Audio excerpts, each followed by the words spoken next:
সকাল সকাল চলে এলাম বাগানে, এসেই দেখছি বেশ কতগুলো ফুল ফুটেছে বন্ধুরা। আর চলো তোমাদের দেখাই, ওই যে ভেতরে একটা টগর ফুটে আছে, দেখেছো? আর চারিদিকটা একদম সবুজ হয়ে আছে।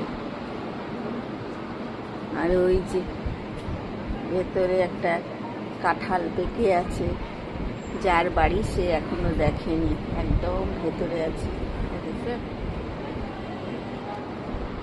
ও মা, লাউ গাছটা তো আমার বাইরে চলে যাচ্ছে, এটা ভেতরে আনতে হবে বন্ধুরা, বুঝেছো? আর এই যে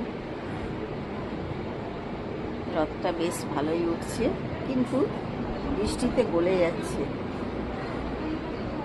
চলো আরও দেখাই তোমাদের গাছ।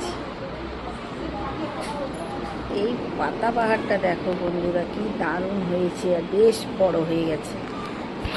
আর ড্রাগন গাছটা তো আমার একদম পাতলা পাতলা হয়ে আছে। আর এই সৌমি গাছটাও আস্তে আস্তে বেশ বড় হয়ে গেল, ছোট্ট ছিল। দেখো প্রতিটা গাছ বেশ হারা ভরা হয়ে গেছে, দারুণ লাগছে না বন্ধুরা? চলো আজকের মতন এইটুকু। ভালো লাগলে লাইক, কমেন্ট, শেয়ার অবশ্যই করো, সাবস্ক্রাইব করতে বলো না বন্ধুরা। আজকের মতন এইটুকু, টাটা।